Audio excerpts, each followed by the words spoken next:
Hello and welcome to the Acting Coach Network podcast. I'm your host, Savannah Madden, acting coach, award-winning theatre school owner and business mentor for performing arts professionals who want more time, more income and zero burnout.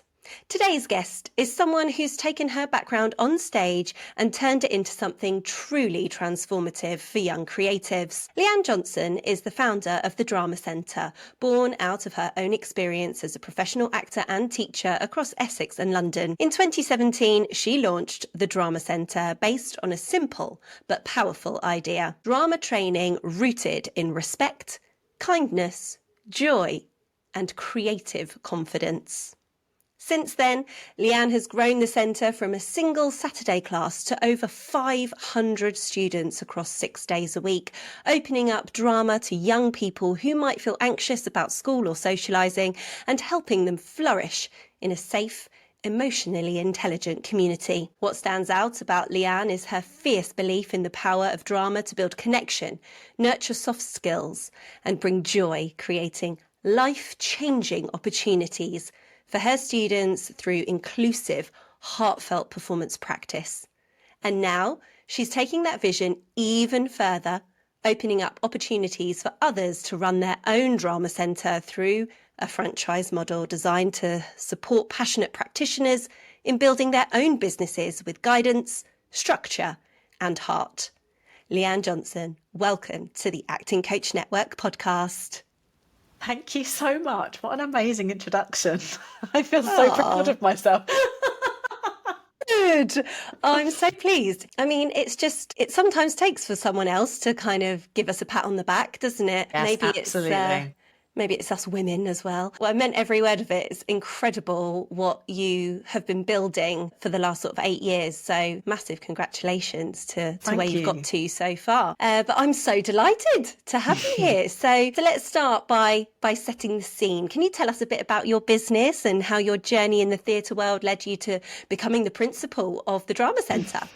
I can. So I went to university, studied drama and film, and then realised that wasn't going to get me anywhere near being an actor.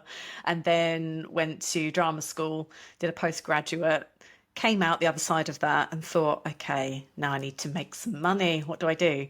And I'm sure this is a very similar story to lots of people that listen to your podcast, that you need to find a survival job when you're doing acting. And at that time, I think it was Casting Call Pro, which I don't think exists anymore.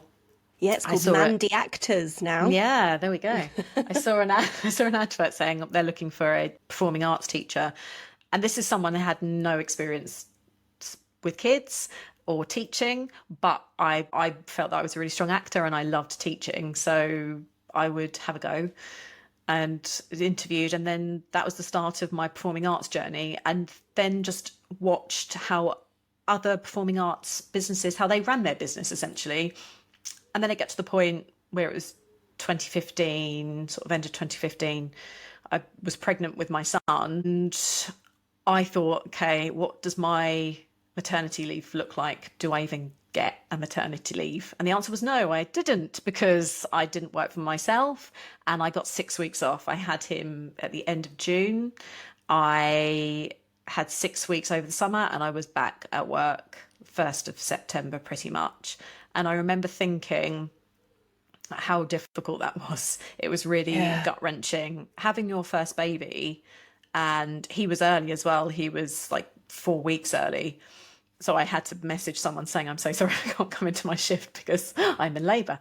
And and I remember thinking, I don't want this to be my life. I love teaching, but I do not want to, I didn't have any freedom over when I could work and how much money I earn and where I worked. And so I was having to leave this tiny baby with my partner, James, and go to work for a couple of hours and come back and it just wasn't what I wanted my life to be. And so when he was about 9 months old, I said to my partner, I think I'm going to start my own performing arts school. But it was specifically for acting, because I saw students and I observed them, and especially when they start to get to year 6 and then go into secondary school, They know what they don't want to do.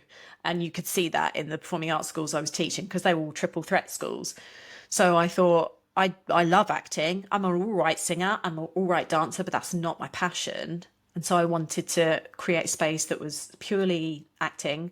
And the public speaking sort of came about by accident, actually. We focus on acting and public speaking solely at the drama centre. But I had a couple of parents saying, do you teach public speaking? And at that point, I said, yeah, sure, sure I do. And then I just learned as I went and realised, actually, not only was I really passionate about public speaking as much as drama, but there's a huge call for it where I am in Chelmsford, Essex and London. And so I birthed the drama centre, and I had the idea in May, and then I'd launched our first class in the September of that year. That's incredible. Yeah. What an inspiring story. I've got a small child and I can completely relate to how gut-wrenching it is having to leave them. I imagine there are so many, not even just theatre school owners, but so many women that will relate to that because, you know, our maternity packages are not fit for purpose, really. I just think that being able to start a business whilst you're in that postpartum phase, you know, the first 2 years particularly is pretty savage on the old hormones and everything else, isn't it? I love that you have decided to focus purely on acting and public speaking for the reasons that you said. So what were those early days like, you know, starting a business whilst having a small baby? What was it really like? It's really hard, I'm not going to lie. It was having my uncle doing free leaflets for me because I had no budget for anything. It was Good old asking uncle. for favours. Get in there. I know. Yeah. So printing, I don't know, 1,000 leaflets and finding a venue that would give us mates rates. So because it was all out of my own pocket, because I have no savings. I didn't have, rich parents to give me any money. I was doing it from the money I was earning, teaching, and whatever acting jobs were still coming in. And I was still sort of straddling the acting and the running the business. I think I was still filming up until I was like 6 months pregnant, some like commercial stuff. And I remember walking around the area around the theatre that we hired for our first space, delivering leaflets with my son in the buggy when I was doing it. I remember being so optimistic, honestly. I think that was the thing that kept me going, because I love that. If I'd been so pragmatic, do you know what I mean? If I listened to my parents-in-law, I wouldn't have done it. I thought I had such self-belief, and I knew that there was a call for this. There was nowhere around that just did drama and public speaking. And I was very much of the ethos that I would welcome whoever wanted. There was no audition process to get in. It was about people that loved drama and wanted, for whatever reason, whether it's building confidence, making friends, getting better at the art of acting, that everyone would be welcome. And so that was really hard graft. I did quite a big run up, and not having any experience with marketing or social media, organic reach, all of these things that I've learned in the 8-9 years. You know, I didn't have a business plan or a sales strategy in place. I just thought, how can I get our name, which at the time was called the Chelmsford Drama Centre, how could I get it in front of as many people as possible? So yeah, that was like old school, going around leaflets, asking places to take our leaflets and posters. It was jumping into groups on Facebook when they were a bit better at letting you sort of market your stuff. And on that first week in September, I think we had about 35 kids turn up to Brilliant. Yeah, which now, I mean, I'd love it if I started a new class now and had 35 straight away. I'd be absolutely buzzing. And that's a really good number. It was a really good number. I was really proud. I did it for free, so again, I lost money, but then the uptick of that was so many people signed up after that. And that was the start. And that was the start of getting the ball rolling and people bringing their friends. And yeah, that one Saturday class of 30, it seems like such a long time ago. I bet. Yeah. But it's having that unshakable belief that you know that you believe in yourself and that you know it can succeed. I think that's something that a lot of people lack, because they lack the confidence to start their own business, and they maybe listen to too much of the outside noise, or their imagination runs wild. They catastrophize what could happen, but nothing actually has happened. The fact that you just kept going and the results spoke for themselves because you put in the graft beforehand to get the bums on seats, if you like. So that's how it all started, and it obviously grew from there because, as I said in my intro, you're now sitting at sort of 500 students across 6 days a week, which is outstanding. We're going to talk a little bit more today about growth and, you know, where the business is at now. So what was the turning point for you when you knew that it could be something bigger? I felt I'd hit a ceiling for the capacity for me. I was trying to do all the things, and I was trying to teach and run the business and organize everything. And it got to the point where I think it was my partner James that said, you need to start delegating stuff. You need to start asking other people. And I definitely think as business owners, we find that hard because this is our baby and we look after our baby, and our baby is so important to us. But actually, it's getting that team in place that you can trust and know that they have the best interests of the business at heart as well as you. And so I found after at the moment, I think we've got a team of about 9 of us, and I have an assistant, but it took me a long time to actually ask for help. But it got to the point where I was dropping stuff, things were getting missed. And I said, I can't do this because I've worked so hard for the reputation of the business. I need to ask someone. So Heather is my amazing assistant that I brought in, and straight away that started to divvy up all of the admin so I could start thinking about the bigger picture of the business. And it was I think it was 2 years ago. I was on a course. I don't know if you know Leanne Johnson. I did her one-to-many course, and I got to go to the Shard for lunch with all the other people that were in my course. And yeah, it was amazing. And we're sitting up top of the Shard. Sounds like my kind of lunch. And I know, it was so dreamy. I couldn't believe it. I was looking out the view going, this is amazing. If I'd thought this like 6 years ago, and all these amazing women in business, and I said, I don't know how to grow the business because I've sort of locked myself in with calling it the Chelmsford Drama Centre. I thought it would be weird if it was called something else, or it was called the Chelmsford Drama Centre and it was in Bristol and it was in Edinburgh. And then someone turned to me and said, just change the name. And I said, oh, okay, really? That's a good idea. Yeah, exactly. And I said, I don't know what I'd call it to. He said, well, can't you call it the Drama Centre? I said, oh no, well, there was this massive drama school called Drama Centre London. And that was a big thing. And they said, yeah, but that doesn't exist anymore. And I said, okay. So that night I went on to Company's House and I searched the name and it wasn't taken. So I registered for that and then I got it trademarked literally in the next 24 hours. And then some said, right, now you're called the Drama Centre, you should franchise. You're just repeating, you're giving them all of these systems and tools that you built up over the last 8 years.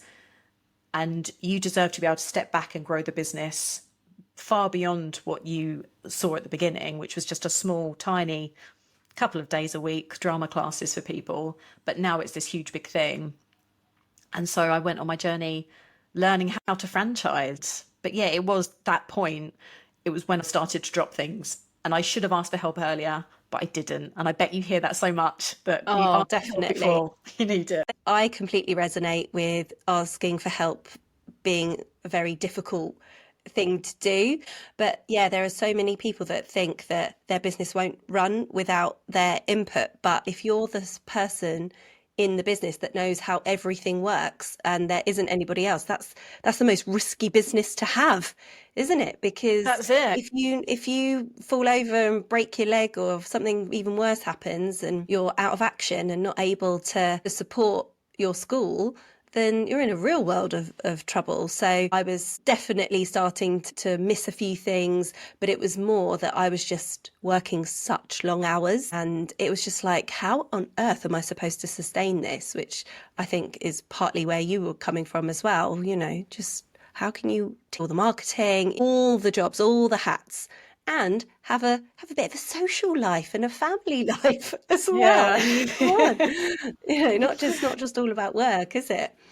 No, exactly. Yeah, so that's really great advice. Well, I would just say to anybody who is in that sort of what I call the messy middle, that there is no good time. There's never enough money in the budget either. So you just got to go for it. And what I was saying to somebody the other day, particularly about money, is if you feel like you don't have any money for that sort of thing, you've just got to go for it. Get the right person on board, and it will all just fall into place. You'll start getting more clients because the experience of the customer journey is better. So more people recommend you. It all just kind of starts to fall into place once you get more people's brains and eyes on your business. So everything started to grow from there. And we've also talked about how you only offer acting and public speaking, and you said how you didn't want to be a triple threat kind of school. So it's really clear what your USP is and everything. But can you tell us a bit more about what it stands for, and like what sort of young people do you attract to the Drama Centre? What are they drawn to? I would say we have a huge amount of students that are neurodivergent and also that are trying to find out who they are. So we have lots of young people that are transitioning, and we have lots of neurodivergent students that have maybe gone to other drama schools and been told that it's not the right fit for them. And I'm very much about doing things at their own pace. There was an experience a few years ago I had before I started the business. They were doing a show. It wasn't a company that I usually work for. I was just filling in for someone that was unwell.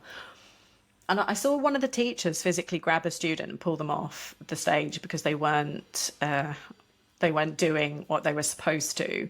And I remember thinking at that moment, if I ran a drama school, I would never, ever make a child feel like that, because kids have so much pressure, and we need to build resilience through kindness. We don't need to build their resilience by being nasty. Let's build up their confidence and their self-esteem so then they can go out and take on the world and deal with all the horrible things that are out there. But that's not our job to expose them to the horrible things. It was quite a shocking moment for me, and it was like a light bulb thinking that would never happen, and would never happen at the Drama Centre. And I remember a couple of years ago, we had the really lovely, very shy student called Lewis, and he's fine for me to talk about him because we've spoken a lot. And his mum brought him to the Drama Centre, and she said, Lewis is autistic, and these are some of the behaviours that he will show when he's feeling overwhelmed and stressed. And he's been to another couple of drama schools locally, and they just said it wasn't a good fit for him. So we taught Lewis for 5 years. We didn't see any of the behaviours because I myself have ADHD. My son's autistic and has ADHD. I'm surrounded by amazing neurodivergent people, and I think I'm a really good observer of people's behaviour, and we want to stop people becoming overwhelmed before they get there. You know, it's much easier to calm someone down before they're very, very anxious and need to self-soothe, essentially. So we taught Lewis for 5 years, and he got into the National Youth Theatre. He became a member of Mensa, and then I think it was a year and a half ago, his mum sent me a message and said, I can't believe I'm telling you this. And she sent a picture of him. He was one of the 3 new cast members in EastEnders. He was like one of the Mitchells. And so Lewis has gone from being, Lewis Bridgman, he's gone from being really shy, anxious, not really knowing how talented he was, to he's like in one of the biggest soaps in the UK now. He's so famous, and when people see him, and I see, it's so funny. People say, Lewis, please can I have a selfie? It's amazing. And it's about that. It's about taking that time to nurture the kids that need the nurturing, because you see a lot of the time at stage schools that the onus is put on the kids that are already really good at drama, already really good at acting. They get all the main roles. They get put at the front of the stage. But it shouldn't be that. It's not that for me. It's about every single person has their time to shine and feel good about themselves and improve their skills and their confidence and feel like they belong somewhere, because it's hard, isn't it? In this world of Really is. noise and technology, it's hard to find somewhere you belong and just talking to people. I like to call them Me Too moments when we ask the register, we always ask a question. And in terms of their development, it's finding someone that has similar likes and interests to you. So then when someone says across the way, I love, Wednesday, then another person go, oh my God, I love that too. And that just might spark a friendship with them, which I think is so Exactly. important. So I think that's our own, it's at their own pace. And sometimes there's pushback with parents that want to get their exams done very quickly. I'm very, very quick to say, in my professional opinion, as a professional actor and having run the drama centre for nearly 10 years, it's in my best interest to make sure that they get the best, most positive experience. It's not all about the grades that they achieve. There is a little bit of pressure in terms of that, and I want them to get the best thing that they can possibly achieve in terms of grades. But it takes time, and it takes us being their cheerleaders, saying they'll get there, but they need a bit longer. Absolutely. I can completely agree with that one. We experience exactly the same thing. And we all know we're both parents, we all want what's best for our children and we want them to do as well as they possibly can. My ethos at my theatre school is that children do their exams once a year. We put students in for LAMDA exams, which I believe you do as well, Leanne. They take the academic year to prepare because they don't need any other stress than they already have got from school and all the other clubs that they do, because in my experience, my theatre school students mainly do every single club under the sun. Yeah. And do you find, it's our job to foster really good relationships with our parents that are, paying for their lovely children to come and experience our brilliant classes? But have you noticed anything has changed in the last couple of years in terms of parental expectations? I think so. I think there's been a change across a lot of businesses, especially online businesses as well, that people expect more. So they expect more value, which we are more than happy to provide.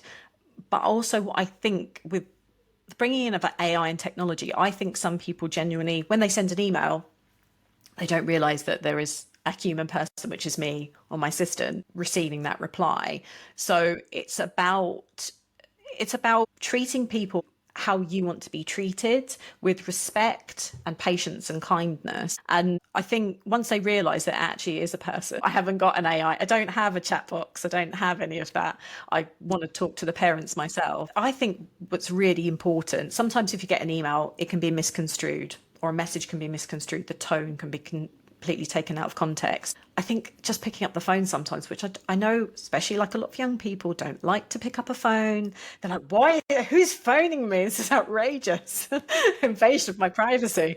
But sometimes if you actually just phone someone, phone a parent, and they can hear the tone of your voice and they just know that your intentions are good, I think that makes a huge amount of difference in terms of fostering relationships with parents, especially performing arts schools. And the fact that you've taken time out of your day to phone them, to explain things and make sure that they're okay is a huge thing, and something that we've been doing like all along. But especially in the last couple of years, I'm making more of an effort I'm picking up the phone. I'm not going to reply to that email. I'm going to pick up and chat to you.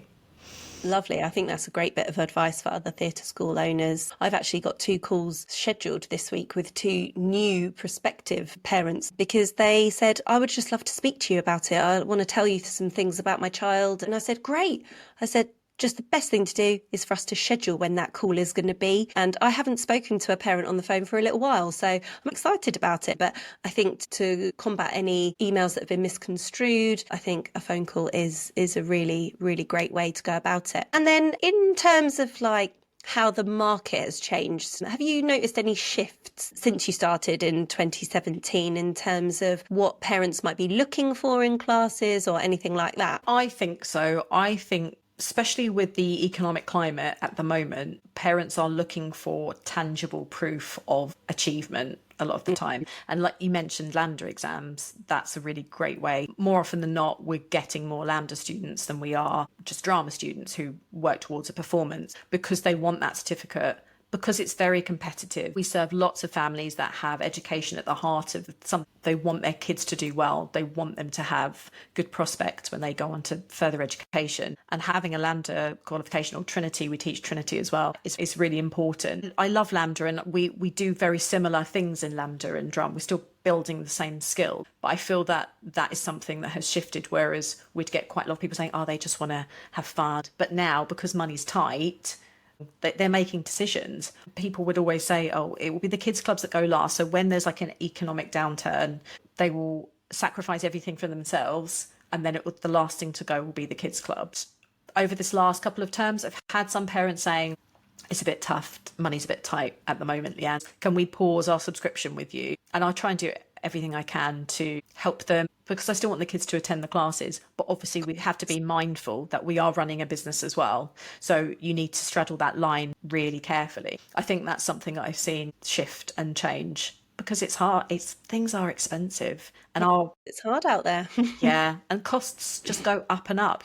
I've had schools that have never charged. So we do in school club. I've never had schools charge to use their space until probably the last 12, 18 months. The schools are struggling. Really? So now they're saying, we're going to take 5%. Yeah, exactly. And that's Additional absolutely fine. strands. Yeah. Because if we're using their electricity and whatever it is, that's absolutely fine. But then we have to increase our prices so that we're not losing money. And that's something that I've seen. I've had one school we were working with them for 9 years, massive amount of pupil premium funding. So if they're from low income families, they'll get funding. And they said this term that they have had their budget slashed by the government, and so that impacted their school's ability. And this is a state school, massive state school, 600 kids in this junior school, really needed public speaking skills, and they said we just don't have the budget for it. So that's where the market has changed, and schools are struggling. They're struggling in so many ways, but money, unfortunately, is one of the biggest drivers, isn't it? And unfortunately, there are just more and more cuts that we keep hearing about, and some that we don't hear about as well. So it's quite difficult to kind of keep across all of it, as it is quite an ever-changing landscape. But those points are just so interesting. I want to move back towards talking about how you franchised your business, and we can talk more about how you've been navigating your business now that you're a franchisor. So you said that you kind of like hit a bit of a ceiling of where you weren't really able to offer, much more, because there aren't any more hours in an afternoon or a weekend, and there aren't any more days in the week. So have you faced any challenges since becoming a franchisor and, setting yourself up to recruit franchisees? Yeah, it's a really long learning curve becoming a franchisor. And I invested a lot of money to make sure that I was a certified franchisor. So I did a Scale Franchise Business School, and I've worked with franchise experts. Stacey Can is someone that I've worked with in the past, and Chrissy Monaghan, I know that you know Chrissy. She's like a great source of inspiration and guidance in terms of being an expert in franchising. It's a lot of money to put down when you want to franchise your business and you want to grow it. You are talking thousands and thousands of pounds to know what you're doing, to get all the legal stuff in play, like franchisee contracts, and creating this operations manual, which is the Bible of your business, and you must keep it secret so no one else can steal your secrets. But it's know that. It's a massive. So your operations manual is this. Yeah, it's your Bible.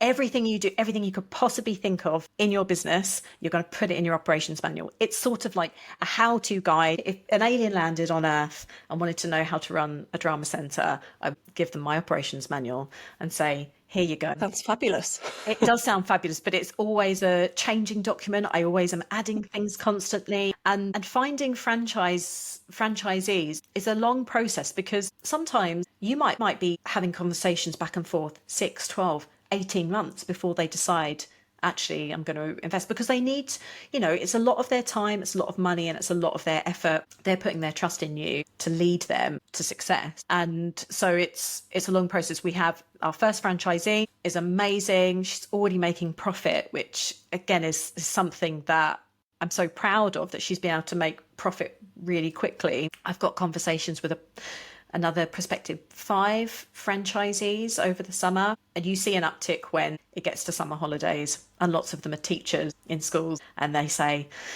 I'm done. I need This a is it. I'm venture. out. Yeah. And because there's only those couple of times that you can resign, isn't there, being a teacher? So it's quite a lot of pressure on them. It is challenging. It's challenging finding the right fit as well, because you might have someone saying, I want to join the drama centre. Fantastic. You give them the prospectus, and then you have a discovery call.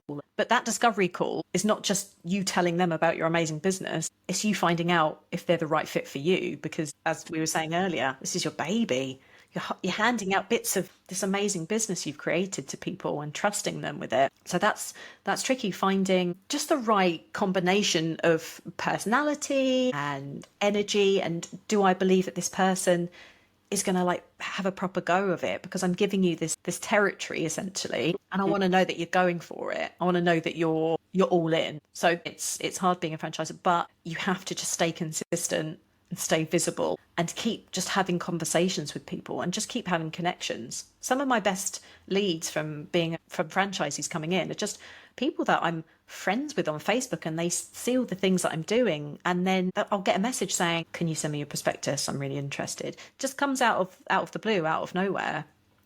And you think it's interesting when people are watching and you don't realise they're watching. People are always watching what you're doing. I love that. People are always watching. So you just touched on it a little bit there, but I would like to delve a little bit deeper in what kind of person do you think makes a great franchisee, in your opinion, and how do you support your new franchisees in their first year when they join you? I want someone that's passionate, someone that loves working with kids, obviously.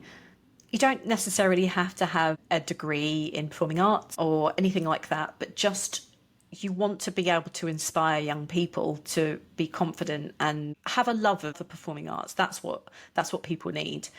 People need to know that the work is going to be hard, but the payoff is you get to choose when you work, and you get to take your business. You know, if you want to go on a holiday, but you still want to keep up with everything, just you do that. You go on holiday. I take my laptop.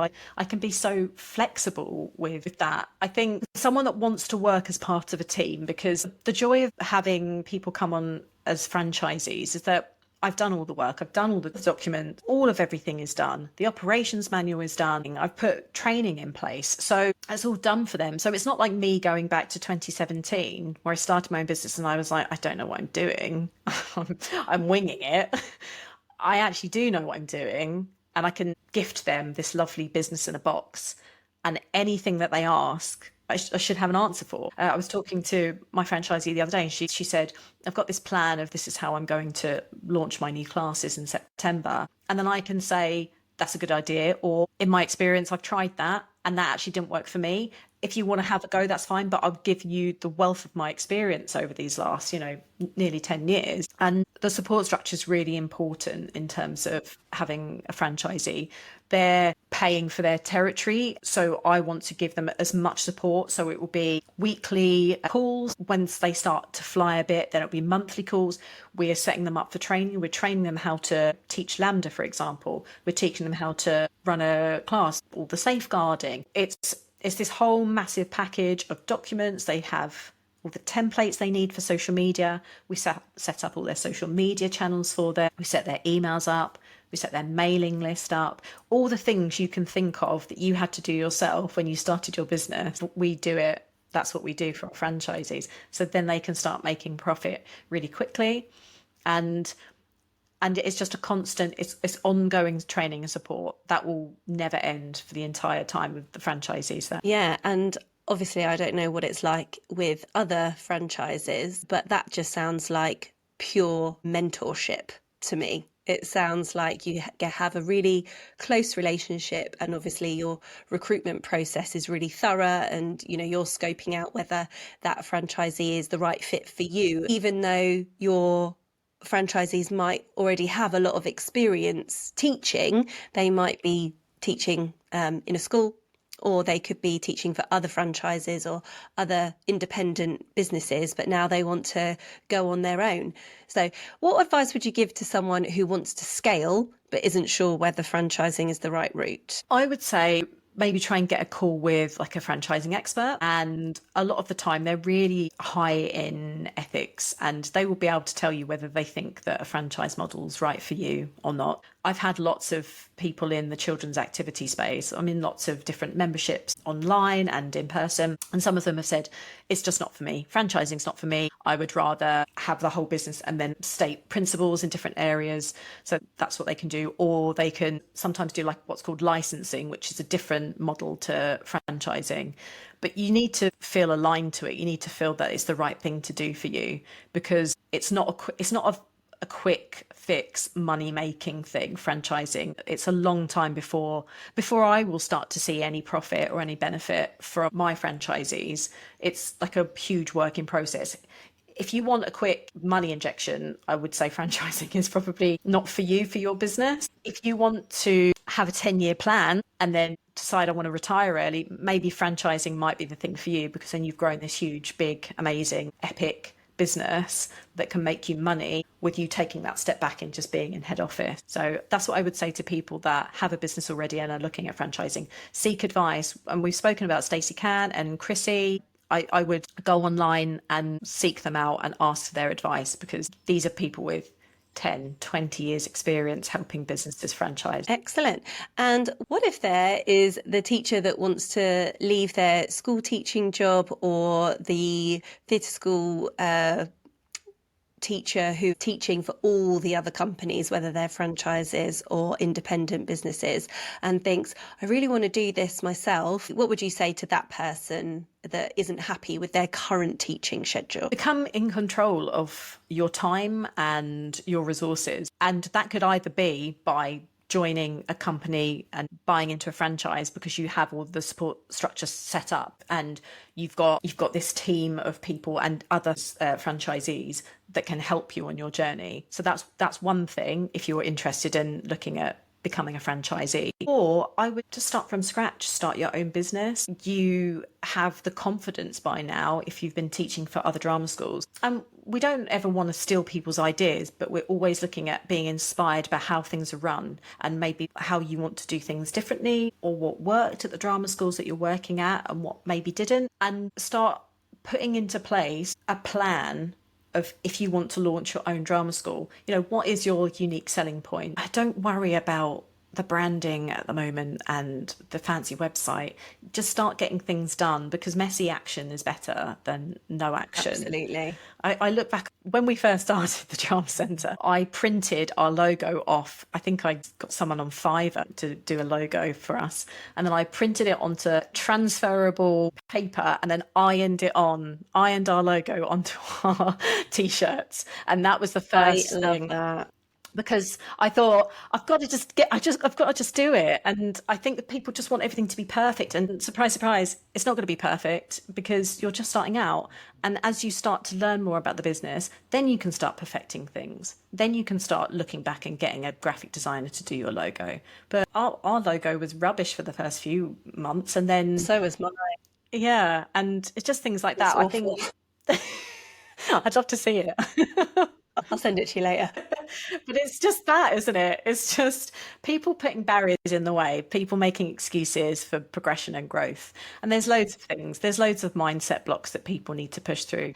Done is better than perfect. Oh, I love that phrase. Yeah, done is better than perfect. Mm-hmm. If you're passionate, honestly, and it sounds like such a cliche, but if you're passionate about the thing that you do, it's so infectious, and other people will want to join you on that journey. And definitely, you will draw people that have the same energy and that want the same things. So and no one cares what a logo looks like, do they? No one cares. Absolutely.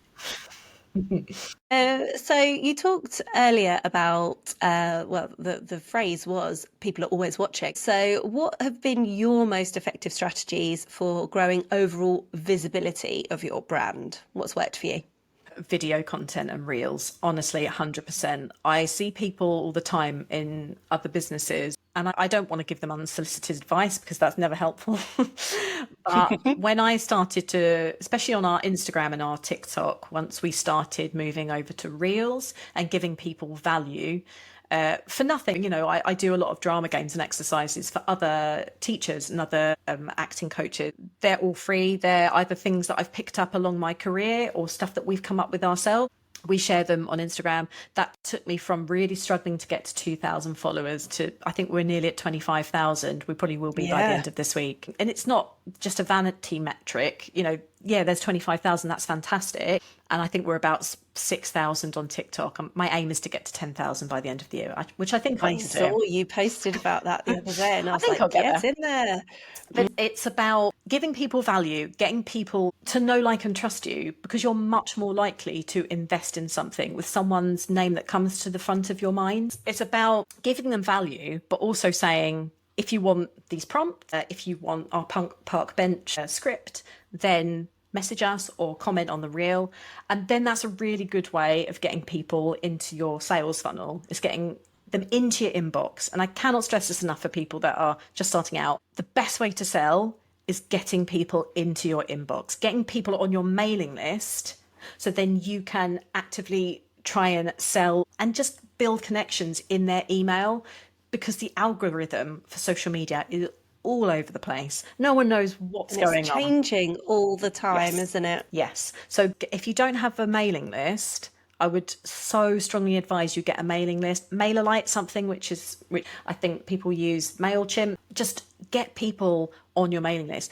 And if it says Leanne from the Drama Centre, and that's happening once a week over 5, 6, 7 weeks, their subconscious is going to be like, oh yeah, who do I know that runs a drama school? Oh yeah, Leanne, she runs a drama school. Let me just go and check those. And even if they're not opening the emails all the time, you're pinging into their inbox once a week, and that makes a huge amount of difference. There's so much noise on social media. That's a big piece of advice that I would give to people. That's it, because we go to our different channels for different things, don't we? We might not go to Instagram to learn something in particular, but we might go there to download a free resource and then go into your email funnel. But we might be sat down at our laptops or computers, iPads or whatever, and we might be like, oh yeah, I've got 5 minutes before I start work, I'll just read that email with my cup of tea. Whereas if you were on Instagram, you might not be there to sit down and focus on it, because we absorb content in different ways depending on what platform we're on.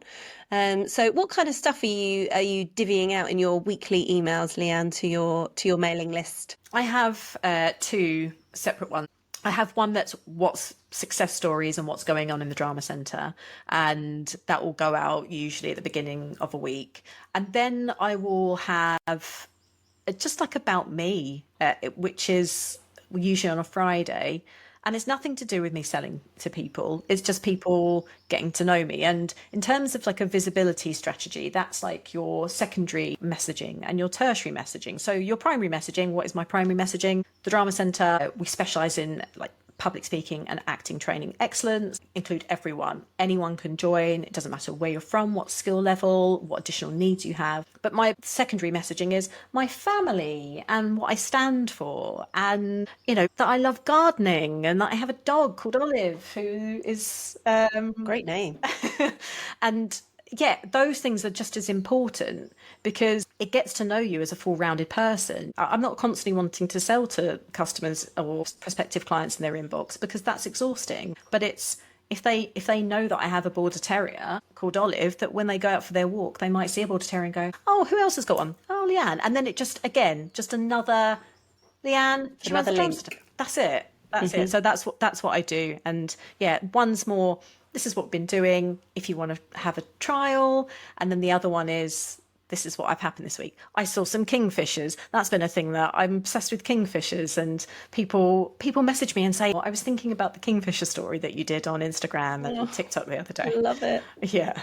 It's just so great, isn't it? It's lovely. It's a great way to connect with people from all sorts of walks of life as well, because I think that's what's really exciting about our industry, is that you just get so exposed to so many different people from different walks of life. So what's been one of the most unexpected lessons of running this business that you've had, do you think? Put boundaries in place early. I didn't. And what I did is I gave my personal number out to all the parents.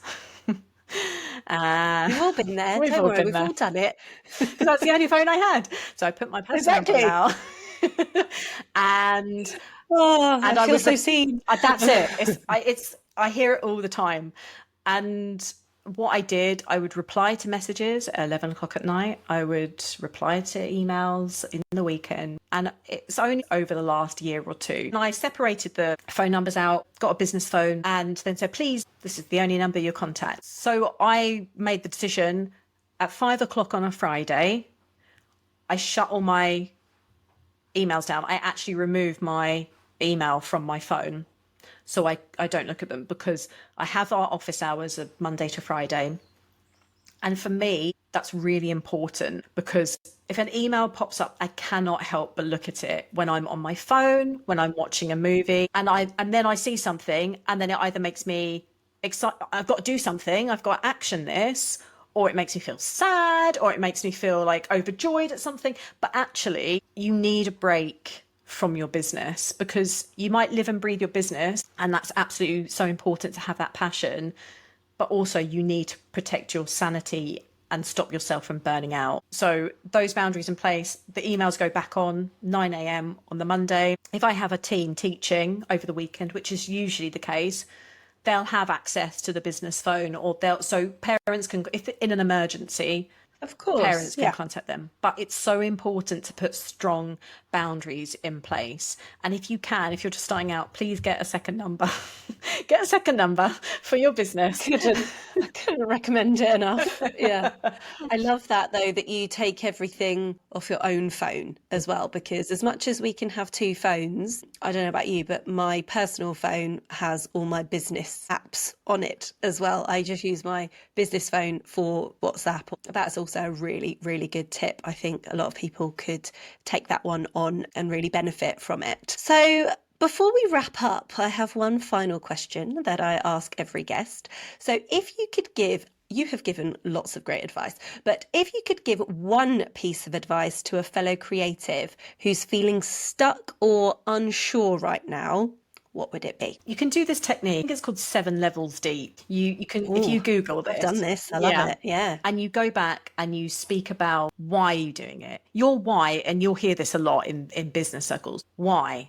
Well, I'm running the drama centre so I can inspire lots of children. Okay, why do you want to inspire lots of children? So that we can create a generation of really competent, confident and self-assured people that are going to change the world. Okay, why do you want to change the world? Because I want my kids to have a good life. Why do you want your kids? And it's all about that. It's about going through all of the depth levels to understand your really true deep why you are doing this. Because some people say, well, I want to do it because of the money and I want to do it because of the freedom.